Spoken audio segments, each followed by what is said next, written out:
আজকে আমি ঝাল ঝাল চাপা শুটকির ভর্তা তৈরি করব। আর এর জন্য এখানে আমি চাপা শুটকি নিয়েছি রসুন, তারপর হচ্ছে পেঁয়াজ কুচি, আর নিয়েছি শুকনো মরিচ। আর শুকনো মরিচগুলোকে আমি ভালোভাবে ধুয়ে পানিতে ভিজিয়ে রেখেছিলাম প্রায় 2 ঘন্টার মতো, একদম পাটায় পেশা যায় সেরকম উপযুক্ত করে নিয়েছি। আর চাপা শুটকিগুলো ভালোভাবে পরিষ্কার করে নিয়েছি। আমি হচ্ছে চাপা শুটকির মাথাগুলো ফেলে দিই। যারা চাপা শুটকি মাথা সহ খায় তারা কিন্তু মাথা সহ খেতে পারে, অসুবিধা নাই। তবে আমার কাছে কেন জানি চাপা শুটকির মাথাটা ভালো লাগে না, এ কারণে আমি ফেলে দিয়েছি। আর এখন হচ্ছে এগুলো ব্লেন্ডার করে নিব। চাইলে কেউ পাটায় পিষেও নিতে পারে, তবে সুবিধার জন্য আমি হচ্ছে এখানে ব্লেন্ড করে নিয়েছি সবগুলো। এখানে আমি পেঁয়াজ ছাড়া রসুন, তারপর হচ্ছে মরিচ আর শুটকি সবগুলো একসাথে ব্লেন্ড করে নিয়েছি। ব্লেন্ড করে এখন হচ্ছে এটাকে আমি একটা বাটিতে তুলে নিচ্ছি। ব্লেন্ড করার সময় এখানে আমি সামান্য একটু পানি ব্যবহার করেছিলাম, আর কোনো পানি ব্যবহার করব না। এখানে আমি ব্লেন্ডার থেকে সবগুলো যেই শুটকি সেগুলো আমি নিয়ে নিয়েছি একটা বাটিতে।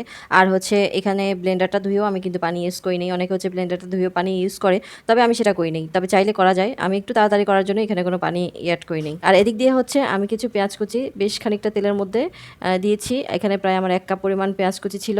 আর এই পেঁয়াজ কুচিটা আমি তেলের মধ্যে ভালোভাবে একটু নরম করে নিয়েছি, খুব বেশি ব্রাউন কালার করে নিই, নরম হয়েছে। তারপর হচ্ছে এখানে দিয়ে দিলাম আমি লবণ, আর হচ্ছে আবারও একটু শুকনো মরিচের গুঁড়া দিয়েছি প্রায় আধা চামচের মতো। আমার এই শুকনো মরিচের গুঁড়োটা কিন্তু প্রচুর পরিমাণে ঝাল, আর যে মরিচগুলো আমি শুটকি দিয়ে ইউজ করেছি সেগুলোও কিন্তু প্রচুর পরিমাণে ঝাল। তাই আমি ঝাল পছন্দ করি, এই কারণেই আমি ঝাল বেশি করে দিয়েছি। আমার কাছে মনে হয় ভর্তা মানেই ঝাল, ঝাল ছাড়া ভর্তা একদম অপূর্ণ, একদম ভালো লাগে না ঝাল ছাড়া। এই কারণে আমি সব ভর্তাতেই ঝাল বেশি পছন্দ করি বলে দিয়েছি বেশি করে ঝাল। আপনারা কিন্তু এই পর্যায়ে শুকনো মরিচের গুঁড়াটা অ্যাভয়েড করতে পারেন, এটা না দিলেও চলবে। তো আমি হচ্ছে এখন যে শুটকিগুলো ব্লেন্ডার করে নিয়েছিলাম সেগুলো এখানে দিয়ে দিলাম। দিয়ে ভালোভাবে আমি কষিয়ে নেব একদম সময় নিয়ে। এটাকে কষাতে কষাতে এমন একটা সময় আসবে, খুব সুন্দর একটা সুঘ্রাণ বের হবে শুটকির। তারপর হচ্ছে তেলগুলো উপরে ভেসে চলে আসবে। তো অনেকে হচ্ছে শুটকিগুলো একদম শুকিয়ে ফেলে, তেলের মধ্যে একদম ভাজা ভাজা করে ফেলে।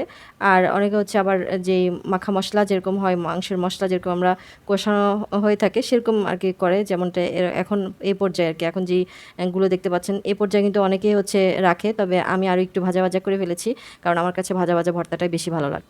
শুটকির এই রেসিপিটাকে আমাদের চট্টগ্রামে হচ্ছে শুটকির মরিচ খোলা বলে, আবার অনেক জায়গায় শুটকি ভুনাও বলে, আবার হচ্ছে শুটকির ভর্তাও বলে।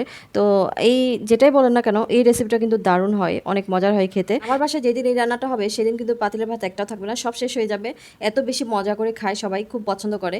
তো আমার হচ্ছে এখানে শুটকি ভুনাটা প্রায় হয়ে গেছে, তেল ভেসে এসেছে, তারপর হচ্ছে অনেকটা ভাজা ভাজা হয়ে গেছে। তো এখন হচ্ছে এটাকে আমি নামিয়ে নিব একটা প্লেটে। আর গরম গরম ভাতের সাথে এই ধরনের শুটকি ভুনা বা শুটকি ভর্তাটা অনেক মজার হয়, অনেক ভালো লাগে। আর এই রেসিপিটা করতে গেলে অবশ্যই কিন্তু চেপা শুটকি যেটা নেওয়া হয় সেটা কিন্তু ভালো মানের হতে হয়। সেটা যদি ভালো মানের না হয় তাহলে কিন্তু এই ভুনা বা ভর্তাটা খেয়ে একদম টেস্ট হয় না, একদম ভালো লাগে না। তো আমি হচ্ছে সবসময় শুটকি কিনতে গেলে ভালো মানেরটাই কিনি, আর একটু দেখে শুনেই কিনি। শুটকির এই রেসিপিটা কিন্তু পুঁটি মাছের যে শুটকি আছে, শীতল শুটকি বা হিদল শুটকি বলে, সেটা দিয়ে করলেও অনেক ভালো লাগে, খেতে অনেক টেস্টি হয়। তবে আমি সবসময় চাপা শুটকির ভর্তাটাই বেশি পছন্দ করি। অন্য সব শুটকির চাইতে চাপা শুটকিটা আমার কাছে বেশি ভালো লাগে।